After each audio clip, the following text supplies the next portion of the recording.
Allora, ho aspettato un po' di giorni per parlare della sentenza di cancellazione della legge che riconosce ai veneti i diritti di minoranza nazionale. Intanto un chiarimento, non è stato scritto da nessuna parte che il popolo veneto è una minoranza nazionale, lo hanno detto quelli che non hanno letto la legge. La legge dice che al popolo veneto spettano i diritti di minoranza nazionale. È come dire che quei tre lampioni sono del popolo veneto, però c'è riconosciuto soltanto l'uso del primo per la nostra bandiera. In realtà ci spettano anche i secondi, cioè il popolo resta sempre con i suoi diritti, ma venivano riconosciuti i diritti di minoranza nazionale. Allora, intanto purtroppo devo dire, è responsabilità della regione se la legge è stata cancellata, perché non hanno assolutamente difeso la legge.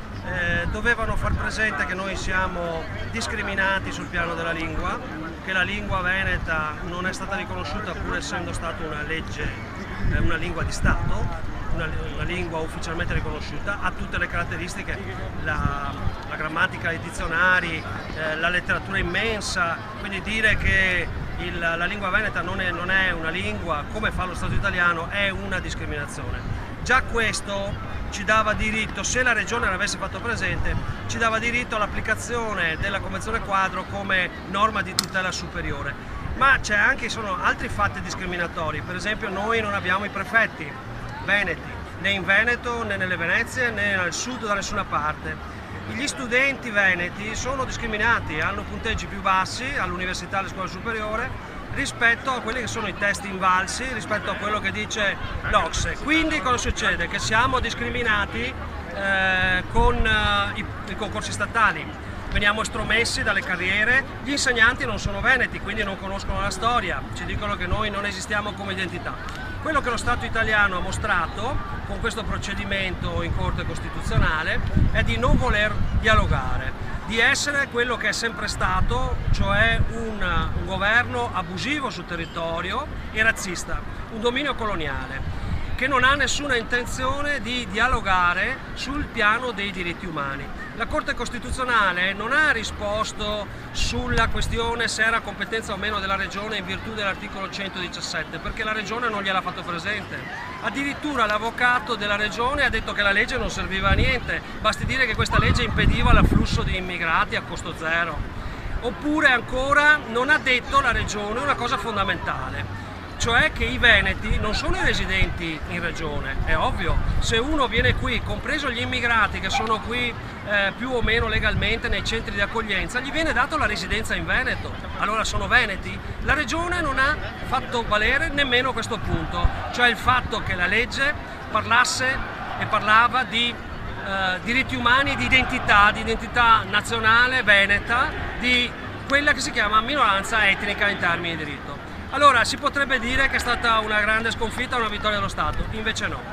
La legge e i diritti di minoranza nazionale sono e spettano ancora al popolo veneto in virtù di alcune leggi che farò presente fra poco alla Regione, al Governo, e nel marzo del 2019 il Consiglio d'Europa, i ministri degli esteri dei paesi del Consiglio d'Europa, attenzione che non si tratta dell'Unione Europea ma di una cosa molto più ampia che comprende stati come la Russia, la Turchia eccetera, discuterà di quanto è successo, perché la Corte Costituzionale, non facendoci partecipare al nostro ricorso e non prendendo in mano il dossier, ha fatto una violazione dei diritti umani del trattato internazionale. La Corte Costituzionale poco tempo fa ha fatto un'altra violazione riguardo alla Convenzione di Oviedo. La stessa Corte Costituzionale che ha sancito che gli eletti nel premio di maggioranza erano illegali, ma poi li ha lasciati lì, violando la Costituzione che dice che quando una legge è incostituzionale gli effetti decadono immediatamente. Gli eletti in premio di maggioranza dovevano andare a casa. Allora, la situazione è questa. Noi abbiamo nel dossier che abbiamo mandato in Corte Costituzionale abbiamo fatto vedere che l'Italia è qui abusivamente perché ha fatto votare i propri soldati. C'è nella Gazzetta Ufficiale del Regno d'Italia che per l'annessione del Lombardo-Veneto hanno votato i soldati italiani. Ora noi abbiamo cercato un rapporto di convivenza attraverso i diritti umani e la Convenzione Quadro sulla minoranza nazionale. Lo Stato ha rifiutato. Nonostante questo voglio dire, i diritti ci spettano ugualmente in virtù di altre leggi, la partita non è chiusa, c'è chi si deve prendere la responsabilità politica di questa cancellazione che non è stata difesa dalla Regione. La Regione non ha fatto nulla né per applicare la legge né per salvarla, né ha chiesto, bastava che, come gli abbiamo chiesto, prendessero il nostro dossier e lo portassero in Corte Costituzionale. Non hanno voluto fare niente.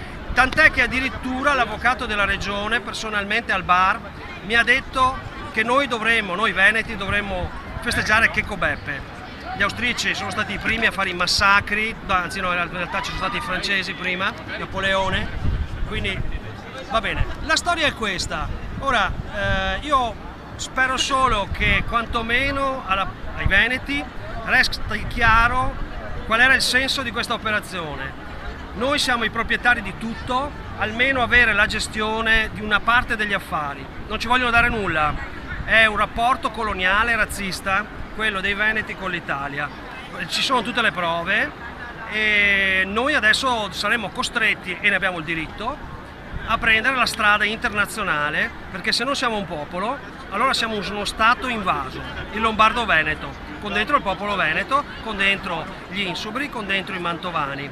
E quindi su questo stiamo cominciando già a raccogliere i fondi, perché l'operazione costa, ma i veneti devono sapere, come anche gli insubri eccetera, che siamo liberi anche se sotto occupazione militare, come è successo dal 1859, 1866 eccetera. I diritti noi ce li abbiamo, non ha importanza se ce li riconoscono o meno. Chiaramente se ce li riconoscevano era forse meglio per tutti.